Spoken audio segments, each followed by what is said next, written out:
Thank you, sir. Thanks for giving me this opportunity.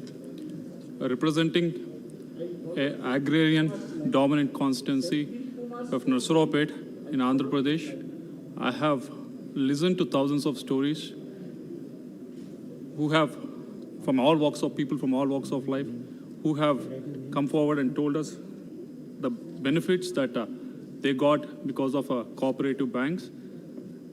But the finance minister's speech and also the report that's been published by RBI in its 21st Financial Stability Report, it says that the capital risk advocacy ratio has declined with respect to these cooperative banks from 13.5% to 9.8%.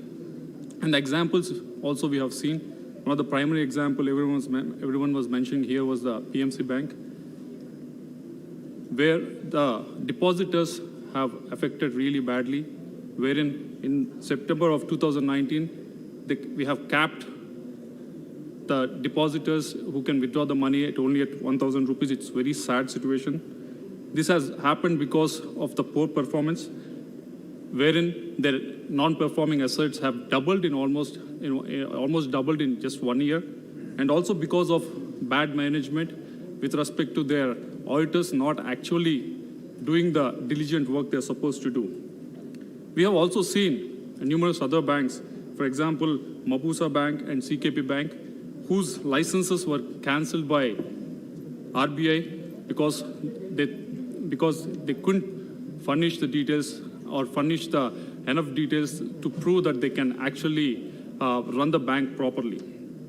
With this in perspective, government wants to bring all urban and multi-state cooperative banks under the RBI. It wants to achieve better management, as Finance Minister was mentioning earlier.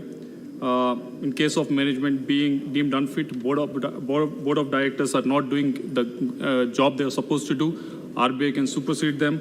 In case of reconstruction and amalgamation of a bank, just like how we saw with PMC Bank, we don't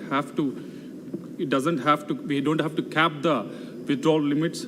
With this new with this new rule, we can actually encourage people to take out the money. And also, the third benefit that the bill provides is the higher capital they can actually raise through giving out equity and unsecured bonds as well. So we wholeheartedly, YSR Congress Party wholeheartedly welcomes this bill.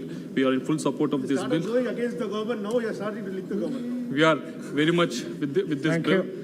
But I also want to impress upon, while supporting this bill, I want to impress upon three important points. First one being, let's not make RBI as one-stop solution for every problem that is there. You're going against the government now.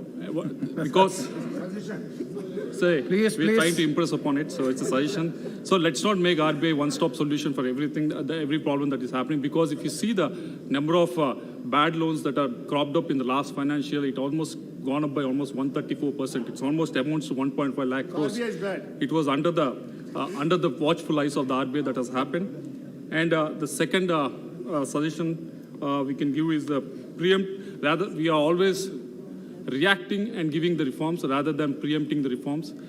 We are actually waiting for something to go wrong, then come up with some law and try to react it. So let's preempt the reforms and make sure that banking reforms are taken at an appropriate time.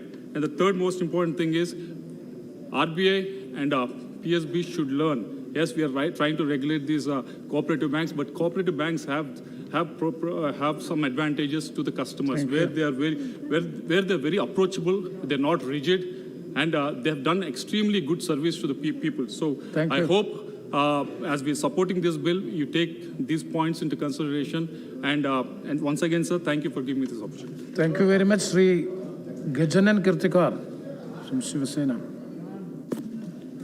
Thank you, Speaker. See,